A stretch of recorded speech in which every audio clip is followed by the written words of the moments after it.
किताबे हयात से ज़ुबूर 123 मायूसी के वक्त दुआ। मैं अपनी आंखें तेरी तरफ उठाता हूँ, तू जो आसमान में तख्त नशीन है। देख, जिस तरह ग़ुलामों की आंखें अपने मालिकों के हाथों की तरफ और जिस तरह कनीज़ की आंखें अपनी मालिका के हाथों की तरफ लगी रहती हैं, उसी तरह हमारी आंखें खुदावंद हमारे खुदा की तरफ लगी हैं, जब तक कि वो हम पर रहम ना फरमाए।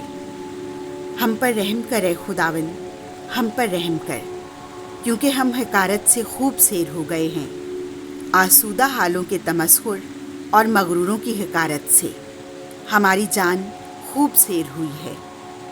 हम पर रहम कर ए खुदावंद, हम पर रहम कर। आमीन।